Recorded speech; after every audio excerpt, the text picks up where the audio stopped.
శత్రువులు నన్ను తరుముచున్నారు. వారు నా ప్రాణమును నేల పడగొట్టుచున్నారు. చిరకాలము క్రిందట చనిపోయిన వారితో పాటు గాఢంధకారములో నన్ను నివసింపజేయుచున్నారు. కావున నా ఆత్మ నాలో కృంగియున్నది. నాలో నా హృదయము విస్మయముందును. పూర్వదినములు జ్ఞాపకం చేసుకొనుచున్నాను. నీ క్రియలన్నీయు ధ్యానించుచున్నాను. నేను నీ చేతి పనుల యోచించుచున్నాను. నీ తట్టు నా చేతులు చాపుచున్నాను. ఎండిపోయిన భూమి వలె నా ప్రాణము నీ కొరకు ఆశపడుచున్నది. యెహోవా, నా ఆత్మ క్షీణించుచున్నది. త్వరగా నాకు ఉత్తరమిమ్ము. నేను సమాధిలోకి దిగువారి వలె కాకుండానట్లు నీ ముఖమును నాకు మరుగు చేయకము. నీ యందు నేను నమ్మిక ఉంచున్నాను. ఉదయమున నీ కృపావార్తను నాకు వినిపింపుము. నీ వైపు నా మనసు ఎత్తుకొనుచున్నాను. నేను నడవవలసిన మార్గము నాకు తెలియజేయము. యెహోవా, నేను నీ మరుగు చచ్చియున్నాను. నా శత్రువుల చేతిలో నుండి నన్ను విడిపింపుము. నీవే నా దేవుడవు. నీ చిత్తానుసారముగా ప్రవర్తించుటకు నాకు నేర్పుము. దయగల నీ ఆత్మ సమభూమి గల ప్రదేశమందు నన్ను విడిపించునుగాక. యెహోవా, నీ నామమును బట్టి నన్ను బ్రతికింపుము. నీ నీతిని బట్టి నా ప్రాణమును శ్రమలో నుండి తప్పింపుము. నేను నీ సేవకుడను. నీ కృపను బట్టి నా శత్రువులను సంహరింపుము. నా ప్రాణమును బాధపరచే వారందరినీ నశింపజేయము.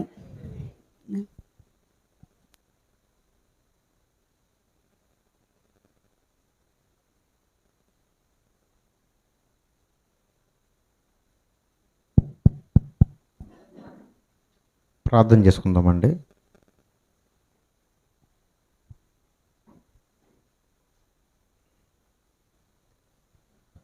మహాగణుడా, మహోన్నతుడైన మా తండ్రి, నీ ఘనమైన నామానికి వందనాలు ప్రభువా.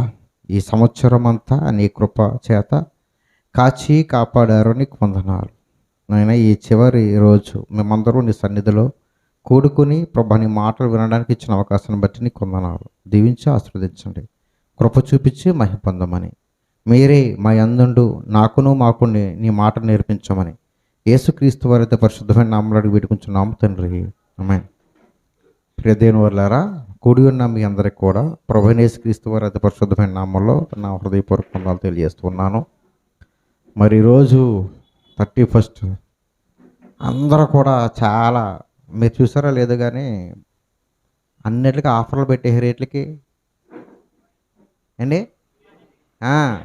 బిర్యానీకి తెగ పెట్టేశారండి. రాత్రికి కూడా అలాగే అందరూ కూడా ఇంకా బిర్యానీ ఈ రోజు తప్పితే రేపు తినకూడదు అన్నట్టుగా తినేస్తారు రేటు తెలదగానే. మరి 2023వ సంవత్సరం నిజంగా దేవుడు చాలామందికి బాధలు మిగిల్చింది, చాలామందికి వేదనలు, చాలామందికి సంతోషాలు ఉంటాయి కదా ఖచ్చితంగా. మొత్తానికి ఈ సంవత్సరాన్ని ఎలాగైతే మనం పూర్తి చేసుకుంటున్నాం, దేవుని కృప ఉంటే రేపు మనం ఏం చేస్తాం, నూతన సంవత్సరంలోకి మనం అడుగు పెడతాం. ఈ ఆదివారంతో 2023 ఆదివారంతో ప్రారంభించబడి ఆదివారంతో ముగించబడుతుంది. జనవరి 1 ఎప్పుడు వచ్చింది? ఆదివారం. 31 ఎప్పుడు వచ్చింది? ఈ రేపు 24 లివి సంవత్సరం, అంటే ఫిబ్రవరి నెల 29 రోజులు ఉంటుంది అనమాట. 4 సంవత్సరాలకు ఒకసారి వచ్చే లివి సంవత్సరంలోకి మనం అడుగు పెట్టడం జరుగుతుందన్నమాట. ఈ సంవత్సరం అంతా కూడా మనం మరి చాలా దేవుని కృపలో ఇలాగ ఉన్నామంటే కేవలం అది దేవుని చూపించిన కృప మాత్రమే. కృప, ఆయన కృప లేనిదే మనం ఉండలేమండి. కానీ ఏదో ఒక రోజు మనం, ఏదో ఒక సంవత్సరం మన జీవితంలో చివరి సంవత్సరంగా ఉంటుంది. ఉంటుంది, నిజంగా ఉంటుంది. ఎందుకంటే ఎవరో ఒకరి ఇంట్లో ఏదో ఒక ఎవరో ఒకరు విడిచిపెట్టి వెళ్ళినోళ్ళే ఉన్నారు నిజంగానే. అది చాలామంది ఇళ్ళలో జరిగిందనమాట. మనం రేపటి దినాన మన అందరం కూడా చెప్పుకునే మాట ఏంటి?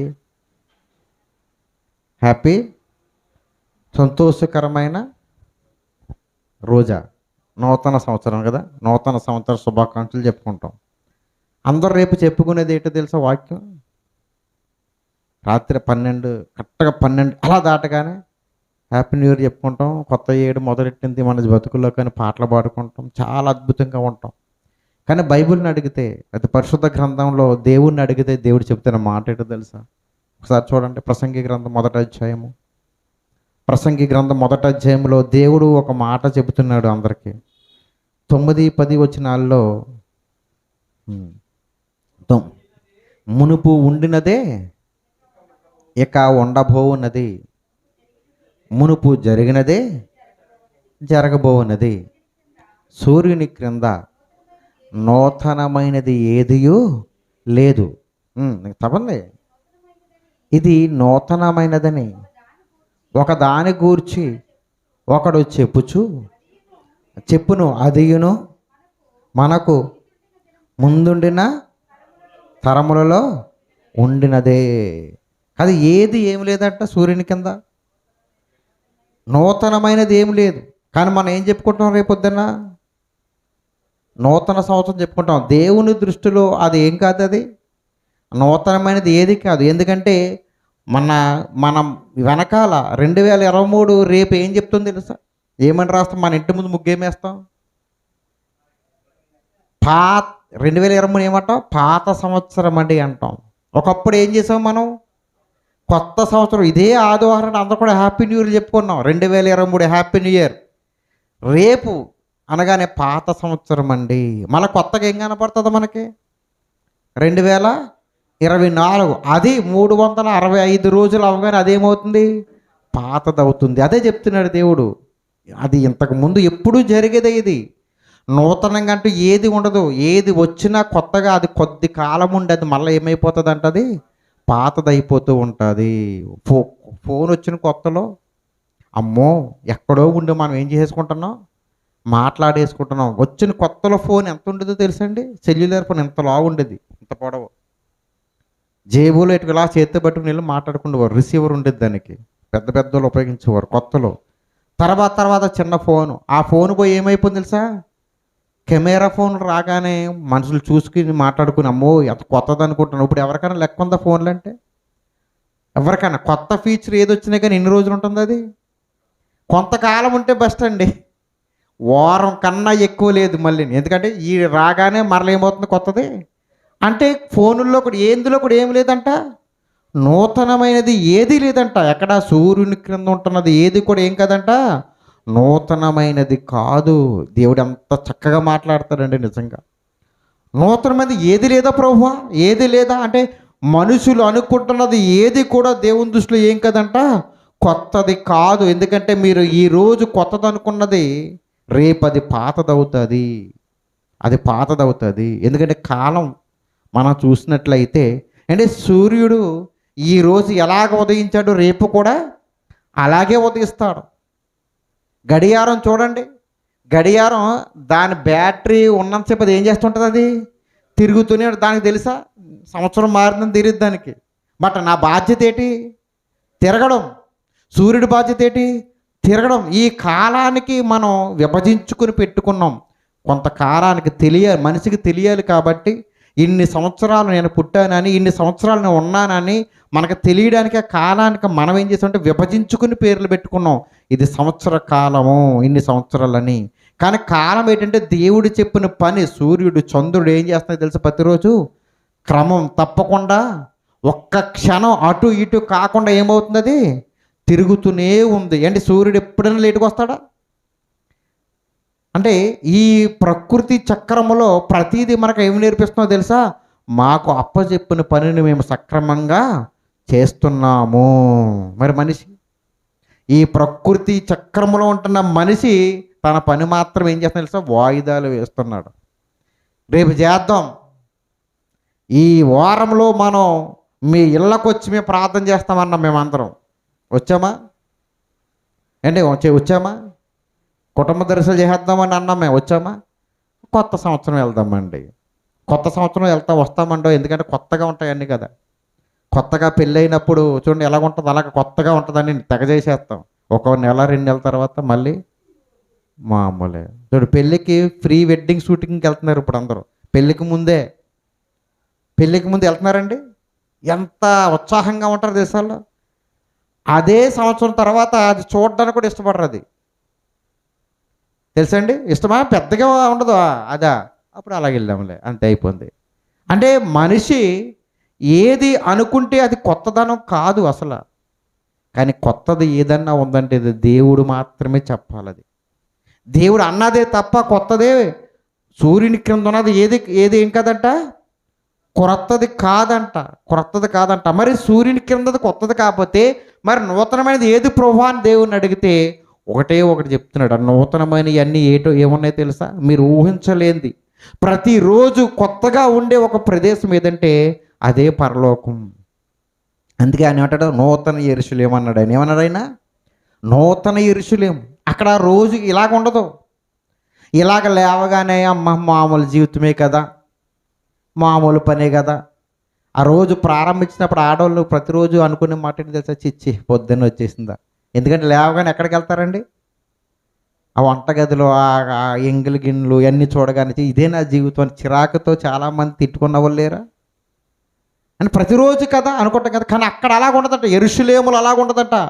ప్రతి క్షణము ప్రతిరోజు కూడా నూతనంగానే ఉంటుంది దేవుడు ఏ రోజు అక్కడ మనకి ఏముండో తెలుసా? అక్కడ నీ కన్నులు ప్రతి భాషా బిందువుని ఏం చేస్తాడైనా తీసివేస్తాడు. ఏడుపు అనేది ఉండదు, ఆకలి అనేది ఉండదు, చీకటి అనేది ఉండదు, ఏది ఉండదు. ప్రతిరోజు ఎలా ఉంటుంది తెలుసా? నూతనంగానే ఉంటుంది. ప్రతి క్షణము నూతనంగా ఉంటుంది. అది మనం వెళ్ళవలసిన నిజమైన గమ్యం. అందులోకి వెళ్ళాలి అంటే ఇక్కడే నేర్చుకోవాలి. అందుకు ఒక మాట చదువుకుందాం. కొరింథీ పత్రిక మనందరికీ తెలిసిన మాట ఇది. కొరింథీ రాసిన పత్రిక, 2వ కొరింథీ రాసిన పత్రిక 5వ అధ్యాయము 17వ వచనం. మన అందరం ఎప్పుడు చదువుతారు, రేపు అదే చదివిస్తారు చాలామంది. 2వ కొరింథీ రాసిన పత్రిక 5వ అధ్యాయం 17. కాగా ఎవడైనను క్రీస్తునందు ఉన్న ఎడల వాడు నూతన సృష్టి. ఏంటి మాట ఎప్పుడన్నా మనం చదువుకుంటున్నప్పుడు అర్థమైందా మనకి? కాగా ఎవడైనను క్రీస్తునందు ఉన్న ఎడల వాడు ఎలాగున్నాడంట? సృష్టి అయిపోయింది కదా ఆల్రెడీ. మనిషి కన్నా ముందు మనిషితో పాటుగా ఏమైపోయింది? సృష్టి అయిపోయింది కదా. మరలా ఏమంటున్నాడు? ఎవరైనా యేసులో ఉంటే, క్రీస్తులో నిలబడితే, క్రీస్తుని అంగీకరిస్తే, యేసులోకి వస్తే వాడు ఎలా ఉండాలంట? నూతన సృష్టి. అతని జీవితం ఎలా ఉంటుందో తెలుసా? నూతనమైన సృష్టి. ప్రతిరోజు నూతనమేనండి, ప్రతిరోజు నూతనమే. మనిషి మార్పుని దేవుడు దేంతో పోలుస్తున్నాడు? సృష్టితో పోలుస్తున్నాడు. ఎలాంటట? నూతనమైన సృష్టి. ఒకసారి ఎప్పుడైనా సృష్టికి మనం ఆలోచన చేసామా? సృష్టి ఎప్పుడు కూడా మనిషికి నేర్పుతూనే ఉంటుంది పాఠాలు, అవునా కదండి? నేర్పదండి. ఒక వృక్షాన్ని చూడండి, అది మొలక వేయగానే ఏం చేస్తుంది అనుకున్న వృక్షం? ఏం చేస్తుంది? మొలక విత్తనం నాటకం ఏం చేద్దాం? ఆ చెట్టు మొలకెత్తుతుంది. ఎత్తి అమ్మాయి అయిపోయిందా పని అంటదా? అదేం చేస్తుంది? ఎదుగుతుంది, మొక్కగా ఉన్నది వృక్షం అవుతుంది. వృక్షమై ఏం చేస్తుంది? అమ్మయ్య 1 సంవత్సరం కాసేసాను, నా పని అయిపోయింది అంటదా? ప్రతి క్షణం ఏం చేస్తుంటుంది? అది ఫలాల్ని ఇస్తూనే ఉంటుంది. ఎప్పుడు వరకు ఇస్తుంది అది? అది చచ్చిపోయేంత వరకు ఫలాలు ఏం చేస్తుంది? అది ఇస్తూనే ఉంటుంది. యేసులో ఉన్న వాళ్ళు కూడా నూతన సృష్టి. అంటే ఒక మొక్కలాగా నువ్వు ఉంటే కనుక నువ్వు కూడా నీ ఫలాలను అమ్మాయి అయిపోయింది అనుకోకూడదట, ఇస్తూనే ఉండాలి. దేవునికి ఫలాలు ఇస్తూనే. ఫలాలంటే కానుకలు కాదు. ఇప్పుడు అలా మార్చేస్తారేమో కానీ క్లియర్ చెప్తా, దేవుడు అడుగుతున్న ఫలాలు. ఏం ఫలాలు అవి? అంటే ఆత్మ ఫలాలు ఉన్నాయి. ఇంకా ఆత్మ ఫలాలే కదా. ఎన్ని ఉన్నాయి మొత్తం? 9 ఫలాలు. 9 నెలల గర్భంలో ఉంటున్న మనకి ఆయన 9 ఫలాలు గాయమన్నాడు ఆయన, ఆత్మఫలాలు. ఇవి ఎంతవరకు కాసి ఆగిపోవాలి మనం అండి? అది నూతన సృష్టి. ఇవ్వగలుగుతున్నామా? నూతన సంవత్సరంలోకి ప్రవేశిస్తున్నాం, ఎన్నో సంవత్సరాలు ప్రవేశిస్తున్నాం, కానీ నిజమైన దేవుని నూతన సృష్టిలోకి మనం వెళ్ళగలుగుతున్నామా? నూతన సృష్టి అంటే మన జీవితాన్ని మార్చుకోవడమే నూతనమైనది. అందుకే నూతన హృదయం కావాలన్నాడు. నూతనమైన నీరు సృష్టి జరగాలంటున్నాడు. దేవుని సృష్టి జరగాలి. ప్రేమ, దయ, సంకల్పం, 9 ఫలాలు, సంతోషం, సమాధానం ఉన్నాయా మన జీవితంలో? ఎప్పుడైనా ఉన్నాయా? అసలు ఆ ఊసుందా మనకు? అసలు అవి ఎప్పుడైనా గుర్తుకొస్తాయా? ఏ రోజైనా మనం ఏదో చెప్పుకుంటున్నాం అనుకుంటున్నాం, కానీ ఎలాగో ఉండాలనుకుంటాం, కానీ ఇవి మన జీవితంలో ఇంతనా ఉన్నాయా ఏ రోజున అనుకున్నామా మనం? అవి లేని ఫలాలు లేకపోతే అది కాదండి. ఈరోజు ప్రకృతి ప్రతి క్షణము దేవుడు చెప్పిన పనిని ఖచ్చితంగా ఏం చేస్తున్నా తెలుసా? నెరవేరుస్తూనే ఉన్నాయి. మనం అనుకుంటాం, చాలాసార్లు మనమే చెప్పుకున్నాం, చెట్టు మనం వేస్తే మన పెరట్లో ఏ చెట్లు ఉంటాయి? పళ్ళు వృక్షాలు ఏముంటాయండి? సాధారణంగా జామ చెట్లు వేసుకుంటాం, మామిడి చెట్లు వేసుకుంటాం, తక్కువ మామిడి చెట్లు కూడా వేసుకుంటాం, బొబ్బాయి చెట్లు వేసుకుంటాం కదండి. అంటే బొబ్బాయి చెట్టు ఎదిగింది అనుకో, కాయలుగా అయిపోతే ఏం చేస్తాం మనం అండి? ఎందుకు అంటే కాయకపోతే నరికేయాలనేది నీతే కదా, అంతేనా? మరి దేవుడు అడుగుతున్న ఈ 9 ఫలాలు మనలో ఉన్నాయా?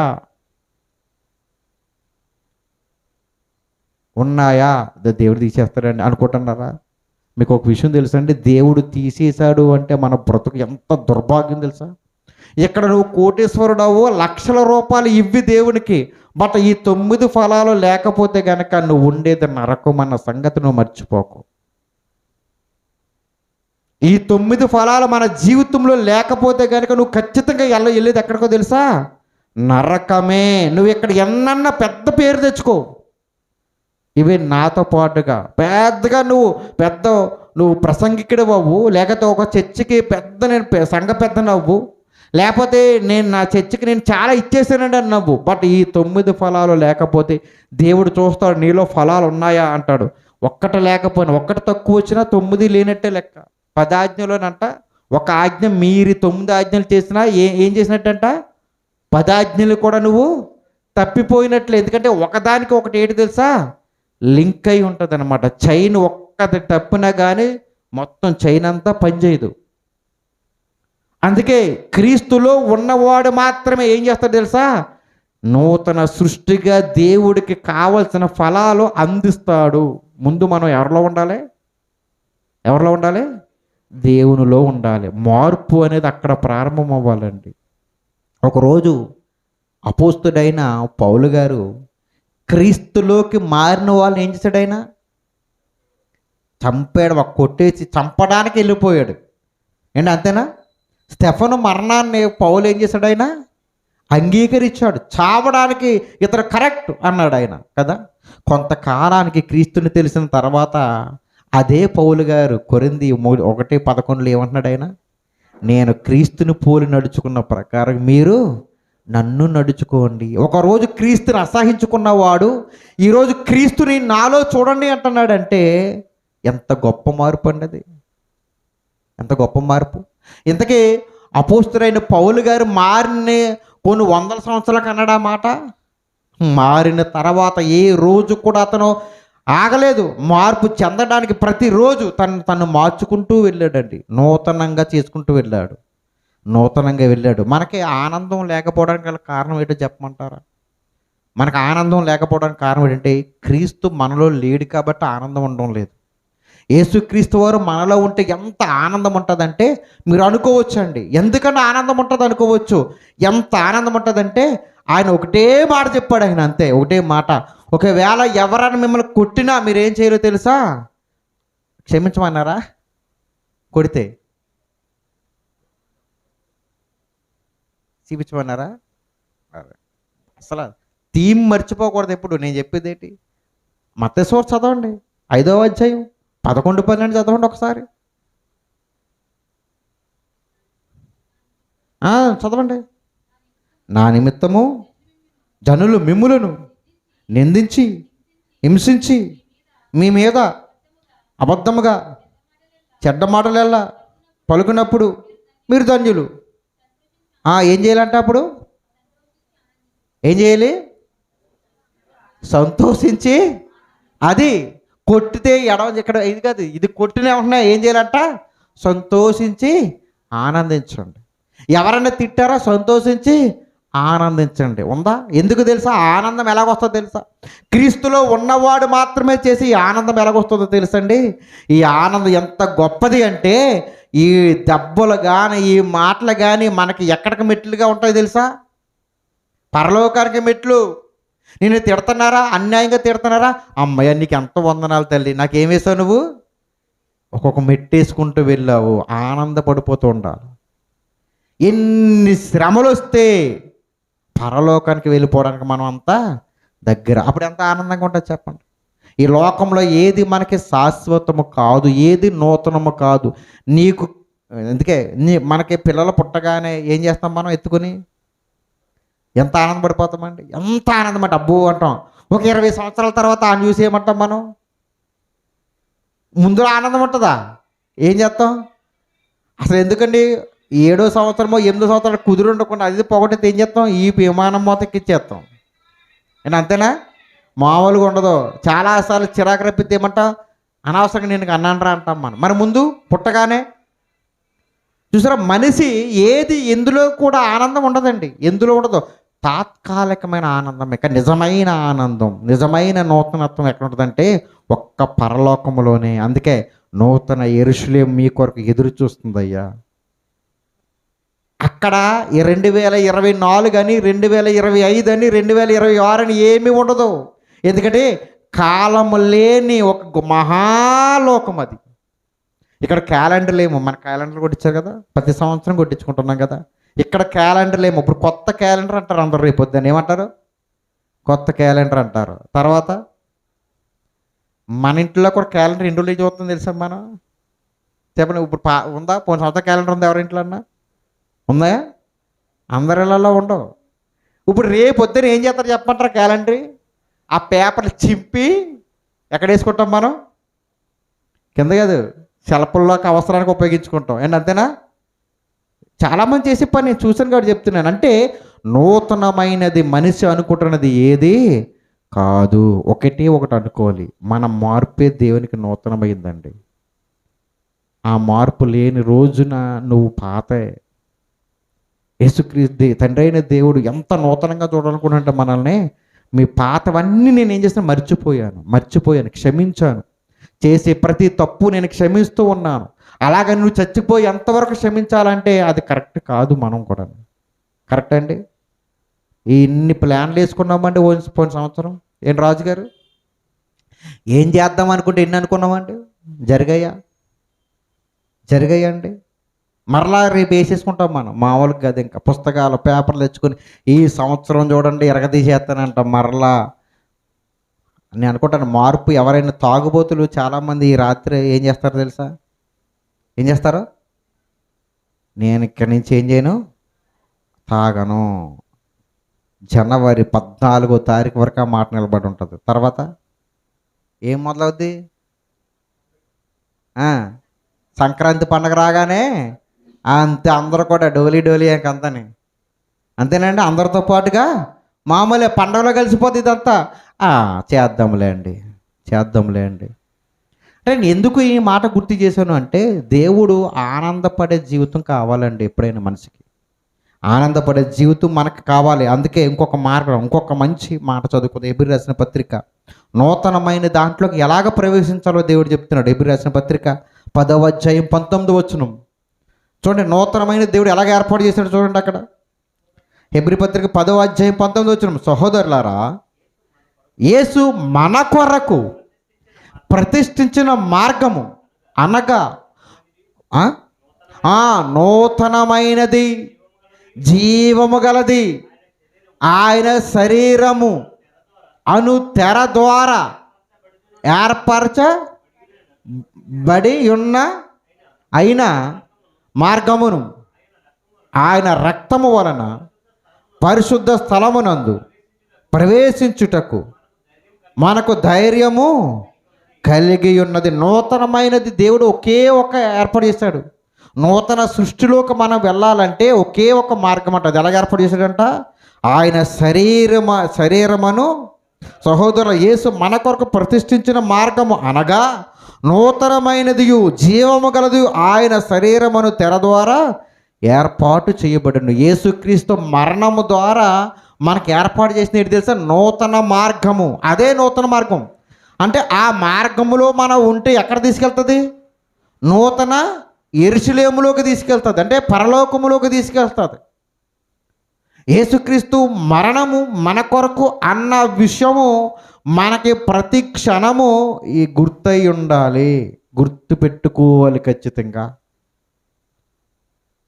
గుర్తుంటుందా? నిజంగా యేసుక్రీస్తు అనే ఆయన నా కొరకు చనిపోయాడు, ఆయన మరణించాడు, ఆయన నా కొరకు ఒక ఆయన నా కొరకు చచ్చిపోయాడు అనే విషయం ఎప్పుడైనా గుర్తుందా? మనకేం గుర్తుంటాయి తెలుసా అండి? మనకు గుర్తుండవలసిన ఏంటి తెలుసా? మనం ఏదైనా ఇతరులు చేసామనుకో అది మాత్రమే గుర్తుంటుంది మనకి. నేను అంతేనా? ఉండదా? ఎవరికన్నా హెల్ప్ చేసినా లేకపోతే సహాయం చేసినా ఏది చేసినా మనకి అదే గుర్తుంటుంది. కానీ మన అందరి కొరకు క్రీస్తు అనే ఆయన చనిపోయాడు, మరణించాడు. సంవత్సరాలు మనలో గడిచిపోతూ ఉంటున్నాయి. ఎన్నో మేలులు దేవుని చేత మనం పొందుకుంటూ ఉంటున్నాం. మేలులు దేవుడు మనకి ఇస్తూనే ఉన్నాడు. కానీ ఆయన కొరకు నేను ఏమి ఇచ్చాను అన్న సంగతి ఎప్పుడైనా గుర్తుందా? ఈ క్రిస్మస్ అడవడైపోయింది, చాలా చాలా గ్రాండ్గా చేసుకున్నారు అందరు కూడా. యేసుక్రీస్తు వారు లేకుండానే చేసుకున్నారు అందరు క్రిస్మస్ ఈ సంవత్సరం. నేను అంతేనండి. మీరు యూట్యూబ్లో చూసారనుకో, అందరూ అప్లోడ్ చేశారు. ఈ మంది ఎక్కువైపోద్ది కదా. తెలియని వాళ్ళకి కూడా బాగా అర్థమైంది ఏంటి? ప్రతి చర్చికి ఏముంది అండి? నక్షత్రం కదా, ఛానల్ ఉంది. ప్రతి చర్చికి ఏముందండి? ఛానల్ ఉంది. వాటిల్లో చూస్తే డ్యాన్సులు చూసారా? అంటే డ్యాన్సులనే కాదండి, ఆ క్రిస్మస్ అదేంటిది స్టేజ్ మీద ఉన్నది ఎవరో తెలుసా? సేవకుల కన్నా రాజకీయ నాయకులే ఎక్కువ ఉన్నారు. వాళ్ళు ఏం మాట్లాడతారండి దేవుడి గురించి? యేసుక్రీస్తు గురించి ఏం చెప్తారండి వాళ్ళు? ఆయన పుట్టాడు, మీ అందరికీ వందనాలు, మాకు ఓట్లేయండి తప్ప వాళ్ళు ఏం చెప్తారు అండి? అంతేనండి. ఒక రాజకీయ నాయకుడు వస్తే ఓట్ల గురించి తప్ప ఏమొస్తాడు చెప్పండి? అయిపోయింది. ఇప్పుడు మరలా రేపొద్దున అందరూ అదే మొదలెడతారు. మరలా ఎవరన్నా మన పిలిచారనుకో ఏదో ఆశించే పిలుస్తున్నారండి ఈరోజు. నేను కాదండి, ఏదో ఆశ, వాళ్ళు ఏదో వచ్చిస్తారు, ఇస్తేనే మనకు అవకాశాలు కూడా ఇచ్చేవాళ్ళు చాలామంది ఉన్నారు. కానీ దానికన్నా దేవుడు నూతనంగా నిర్మించింది పరలోకం వెళ్ళడానికి ఆయన శరీరం అనే తెర ద్వారా ఉచితంగా ఇస్తున్నాడండి. ఆయన పరలోకం వెళ్ళడానికి డబ్బులు కట్టాలా అంటే? నిజంగా డబ్బులు పెడితే కట్టేద్దాం కదా మనం. పరలోకం వెళ్ళడానికి ఎంత అని కనుక డబ్బులు పెడితే అంటే కొనేసుకుందామా? కొనేసుకుని ఎంత జడ్జాగా బతుకుతామంటే మనం, నేను కొనేసుకున్నాను కాబట్టి నాకు డౌట్ లేదు అని ఖచ్చితంగా చాలా జడ్జాగా మన ఇష్టాప్రకారంగా బతుకుదు. కానీ దేవుడు ఒకటే చెప్పాడు, అది వెళ్ళాలి అంటే దాని కొలమానం ఏంటంట? నీ జీవితము, నీ జీవితం నువ్వు ఫలించే ఫలాలు. ఈ ఫలాలు నువ్వు అనుకున్నట్లుగా కుదరదు, చాలా కష్టంగా ఉంటుంది. ఎగ్జాంపుల్, సమాధానము అనే ఫలం ఉంది, ఉందా? నేను చదివించలేదు, మీకు తెలుసని. సమాధానం అనే ఫలం ఉంది. ఈ సమాధానం అనే ఫలం మనలో ఉన్నది అనడానికి ఎలాగొస్తుంది? ఎలా తెలుస్తుంది? ఎలాగా? సమాధానం అనేది నీలో ఉంది, నీలో ఫలం. ఫలం అంటే అండి చూపించేది కాదు, క్రియల ద్వారా చూపించే ఈ 9 ఫలాలు కూడా. సమాధానం ఉంది అని ఎలా తెలుస్తుంది అనుకుంటున్నారు? నేను ఒకసారి చెప్పిన గతంలో ఒక చిన్న ఉదాహరణ చెప్తాను మీకు అర్థమవడానికి. నాకు చాలా ఇష్టమైంది అనమాట. ఒక ఆయన తన జీవితంలో సమాధానం లేదంట. ఏం లేదు అంటే అతనికి సమాధానం లేకపోతే ఏముంటుంది? సమాధానం లేకపోతే కోపం ఉంటుంది, కోపం ఉంటే సమాధానం ఉంటుంది కదా. చాలామంది అది కోపపడుడు కానీ పాపం చేయకూడదు. అంటే కోపం అనేది దేవుడు క్షణమని అన్నాడు అనమాట. నీ కోపమే ఆ క్షణం ఉండాలి, తర్వాత ఏమైపోవాలి? పోవాలి. అంటే కోపపడడం అంటే దేంట్లో పడమన్నాడు? మరలా కొన్ని ఉన్నాయి, ఆటలోనే కోపపడాలి. నేను అంతేనండి. అతను ప్రార్థన చేస్తానండి ప్రతిరోజు. మంచి ఆఫీసర్ అండి, పెద్ద ఆఫీసర్ అండి. ప్రభా నాకు సహిత సమాధానం లేదు, నాకు సమాధానం కావాలి ప్రభా, శాంతి కావాలి ప్రభా, నువ్వు ప్రార్థన చేస్తున్నాడంట. ప్రార్థన చేస్తుంటే ఒకరోజు తన దగ్గర పిఏ ఉంటారు కదండి, పిఏలు ఉంటారు కదా, ఆవిడ సెలవు పెట్టి మానేసిందట. అయ్యా నాకు మ్యారేజ్ అవుతుందండి, మా ఆయన ఉద్యోగం మానేమన్నాడని మానేసిందట. ఇతను ప్రార్థన చేసిన తర్వాత మానేసి వెళ్ళిపోయింది. ఇప్పుడు ఏం చేయలేదు ఇతను? కొత్త ఆవిని పెట్టుకున్నాడు, కొత్త ఆవిని పెట్టుకున్నాడంట. పెట్టుకున్న తర్వాత ఇప్పుడు కొత్త వాళ్ళకి వర్క్ వస్తుందా? ఆవిడ ప్రతిరోజు తప్పులే చేస్తుందంట. ప్రతిరోజు తప్పులే చేస్తుందంట. తప్పులు చేస్తే అతనికి ఏమవుతుంది?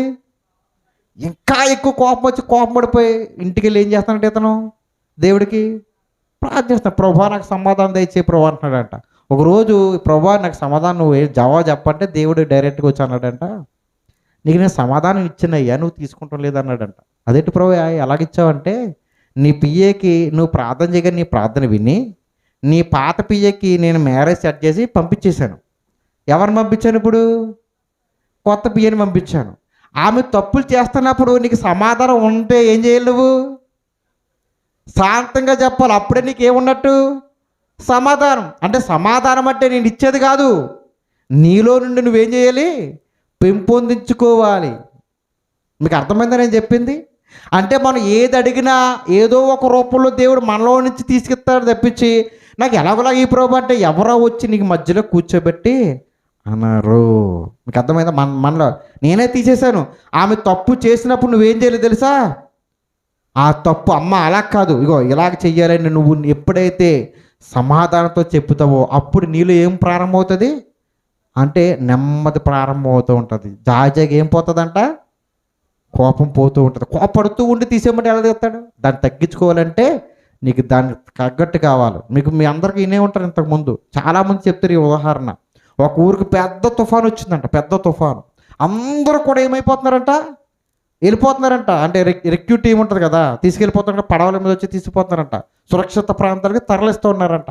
ఒకడు ఉన్నాడంట, ఆడు దేవుడు అంటే మహాప్రేమ అంట, ప్రార్థన చేస్తున్నాడు. ప్రభా నువ్వు వచ్చి నన్ను రక్షించి ప్రభు నువ్వు ప్రార్థన చేస్తున్నానంట.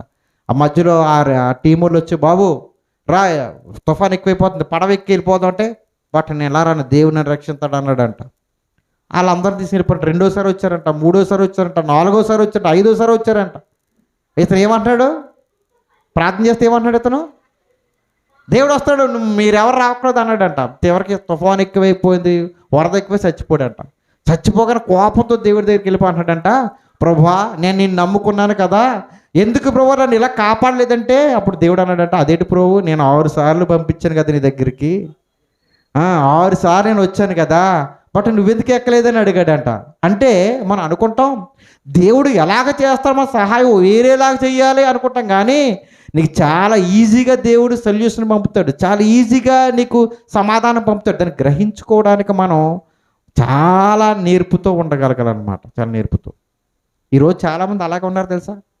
జ్వరం వచ్చిందనుకోండి ప్రార్థన చేసుకుని తగ్గిపోద్ది, ట్యాబ్లెట్లు వేసుకోకూడదు అంటారు చాలామంది, బట్ తప్పది.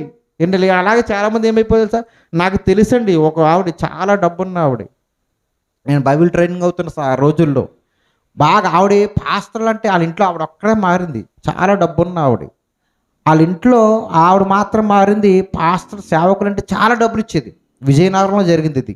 చాలా డబ్బులు ఇచ్చేది, సేవకులు అంటే ఇచ్చేది. ఆవిడకి టైఫాయిడ్ మలేరియా జ్వరం వచ్చింది. పాస్టర్లు వెళ్ళి, అమ్మ ఏం భయపడక మేము ప్రార్థన చేస్తాం, దేవుడు మిమ్మల్ని ఏం చేస్తాడో స్వస్థపరుస్తాడు. డాక్టర్ దగ్గరికి వెళ్ళాలి బా, ఎందుకమ్మా డాక్టర్ దగ్గరికి దేవుడికి అవమానం జరుగుతుంది, మీకెందుకు మేము ప్రార్థన చేస్తున్నాం అనుకుంటే, అలాగ ఆవిడ డాక్టర్ దగ్గరికి వెళ్ళలేదండి. జ్వరం ముదిరిపోయి చనిపోయింది ఆవిడ. నిజంగా అంటే వీళ్ళ స్వార్థం కోసం ఏం చేశారు? చంపేశారు. ఎందుకని? దేవుడు ఏదోలాగా ఇవ్వాలి మనకి, దేవుడు వచ్చి ఇవ్వాలనుకుంటున్నారు తప్ప దేవుడు ఇచ్చింది మర్చిపోతున్నాం మనం. అందుకే చాలాసార్లు ఒక్కొక్కసారి మనకి దేవుడు మనకు నేర్పించడానికి, పాఠాలు నేర్పించడానికి, ఆయన ప్రేమను చూపించడానికి, ఆయన శక్తిని చూపించడానికి ఒక్కొక్కసారి మనకి నొప్పి పెడతాడండి. నొప్పి అంటే ఏంటి? బాధ పెడతాడు. బాధ పెట్టాడు అంటే అది తప్పు కాదు, బాధ పెడతాడు.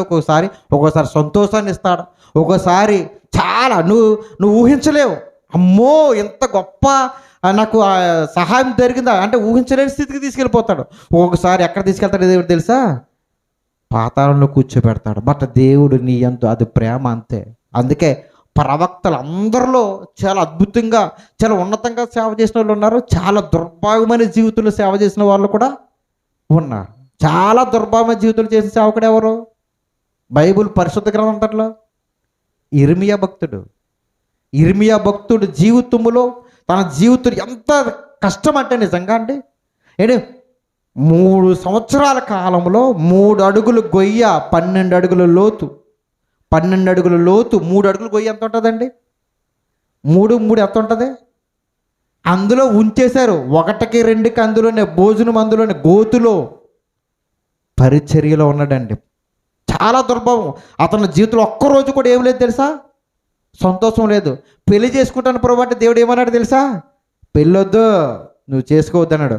అలాగే ప్రభా అంటే అలాగ హింస పెట్టాడు. పని అంత ఎవరన్నా మార్చాడా? తన పరిచయం అంతట్లో ఒక్కళ్ళు కూడా మారలేదండి. కానీ అతనికి ఇచ్చిన విలువ, దేవుడిచ్చిన విలువ ఎక్కడ లేదు తెలుసండి.